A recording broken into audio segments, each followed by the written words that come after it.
Coverage you can count on. This is WNEMTV5 News. Right now, jury deliberations in the trial of Jennifer Crumbley continue. I think you can imagine that this has been a very emotional and stressful event for both parties. I'm Sierra Cersei. Will bring you the latest. Rent prices rising across Michigan. I'm Blake Keller. How legislators in Lansing want to help. A Basketball Legends restaurant chain opening its first Michigan location. We'll tell you where you can get a taste. It's time to wake up in Michigan. It's Tuesday, February 6th. Start here with a live look at Mount Pleasant. You can see some patches of fog in the lights right there, but over in Bay City, we are looking good and clear to go. And meteorologist Matthew Mondro is first alerting us to some warmer temperatures this week. So Matthew, they may be record-breaking, right? Yeah, especially by the end of the week, Thursday and Friday. For this morning, though, just tracking some of that fog for us. Most of mid-Michigan has still been in pretty good shape so far. We just want to first alert you to some slightly lower visibility starting to come in around Oscoda this morning. So you see even Houghton Lake and West Branch looking good. We'll go ahead and zoom in on Oscoda just a little bit more. Some of that fog could be extending over towards Whittemore and Hale, even down into East Tawas, too. Otherwise, though, things have been in pretty good shape so far as we start off this morning. We have temperatures starting off right around 32 degrees in Saginaw, 29 in Oscoda. If you do encounter any fog in Oscoda, could lead to a couple of slick roads, but overall the temperatures, especially inland, warmer than the same time yesterday. So other than that patchy fog potential, bus stops will be pretty quiet today. Afternoon bus stops even seeing a little bit more sunshine too. Your 11-time traffic map this morning, sponsored by Mid-Michigan Toyota dealers, also not showing any crashes so far as we start off today. And towards Flint, Grand Blanc, Fenton, your morning commutes also starting off nicely too. Towards Lansing, I-69 also showing good drive times and no issues to report if you're heading towards Metro Detroit. Sierra, Blake, we'll send it over to you. All right, Matthew, thank you. Breaking news this morning, Auburn Hills police are now looking for a mother and her infant daughter. You see them right there on your screen. Police say this woman, Amanda Proud-Smith, and her 1.5-month-old daughter, Eliza, last seen Friday after being accused of attacking a family member.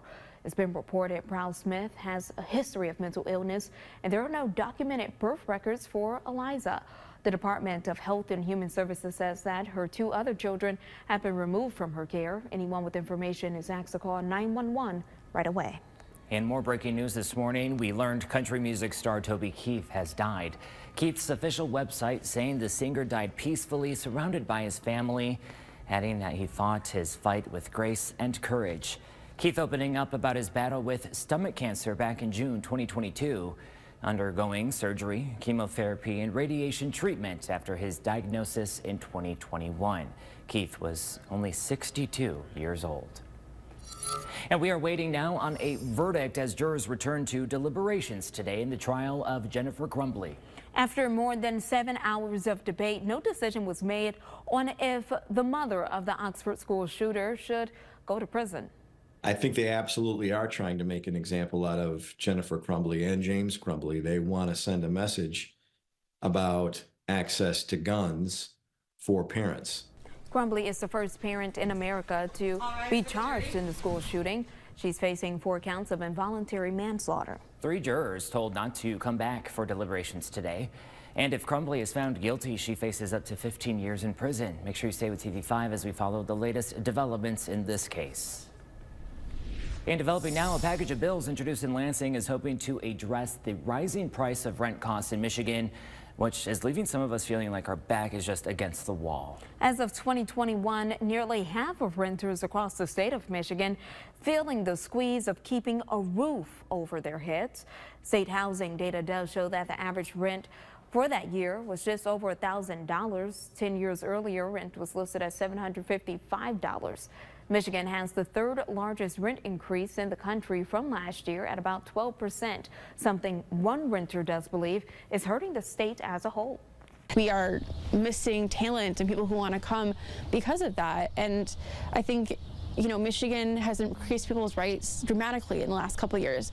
But in order for people to fully embrace that and feel safe, we need a safe place to lay our heads at night. The Michigan Housing Authority says that the cost of rentals has gone up due to Michigan being short 190,000 homes. Governor Gretchen Whitmer said in her State of the State address she plans to spend nearly $1.4 billion to build affordable homes all across the state of Michigan. We have an update to some breaking news that we first brought to you on Monday morning. Today, a fire marshal is expected to be on the scene in Pinconning to investigate the cause of 2 fires.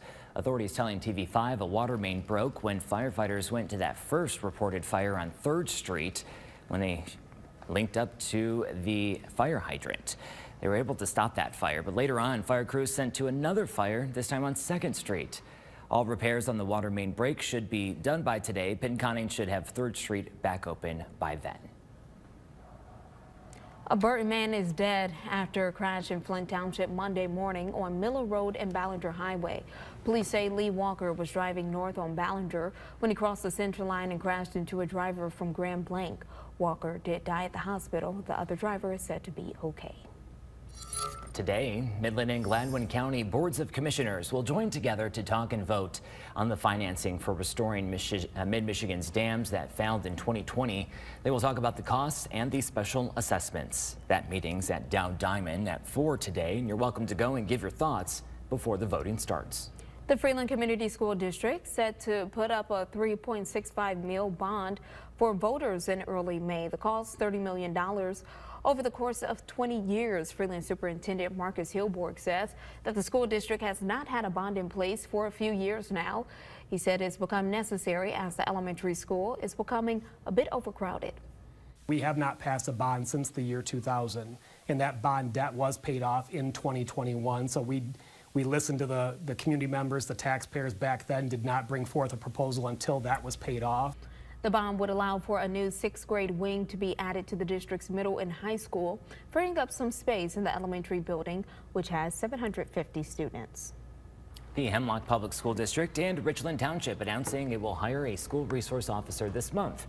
The officer will be there for safety, conflict resolution, and educational sessions on topics like drug and alcohol awareness, emergency drills, and more. Superintendent Don Killingbeck says the officer will be on campus every day while class is in session. And mudslides and floods continue tormenting the western U.S. today.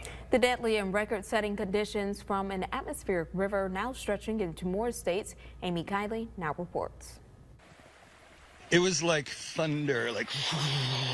Today, a historic and deadly storm is stretching east while still plaguing California. It was just this house, just completely disintegrating. Some areas around Los Angeles report almost a foot of rain falling in 3 days. Officials are telling people not to drive through floodwaters.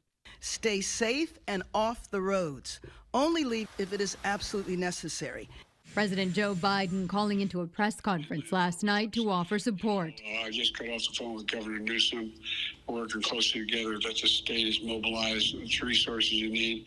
In some areas of Southern California, evacuation orders are in place. One reason is that fire scars are susceptible to mudslides. Officials say Los Angeles alone is digging out from more than 120 flows. They say rescuers try to save people who ignore calls to get out.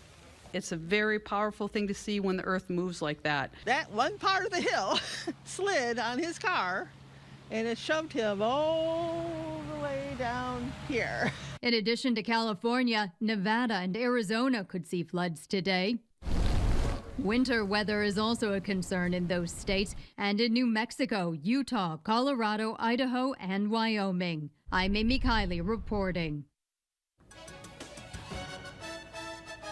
This Tuesday morning, we're first alerting you to some patchy fog potential. We've seen a little bit of fog already starting to form around Oscoda. Fortunately, though, the rest of mid-Michigan is actually still seeing some good visibilities. We're just going to continue to monitor this visibility as we go through Wake-Up. Right now, Oscoda reporting 4 miles. We have our wind that's going to start to turn to the south today. That's eventually going to allow for some more sunshine once we go into the afternoon hours. We'll talk about that in the rest of your First Alert forecast. Blake Sierra, over to you. All right, Matthew, thank you. TV5 News Time is 6:07. Warmer winter impacting Michigan businesses, but why some are still holding out hope for another round of snow. We're counting down to Super Bowl as teams start to celebrate. We'll take you inside the stadium to show you all the sights and sounds. Here's a live look this morning over I-69 at 6:08. It's not looking too bad if you're heading out soon. Traffic is flowing smoothly. Stick around. Money businesses can utilize right before the Memorial Cup. We have those details for you next.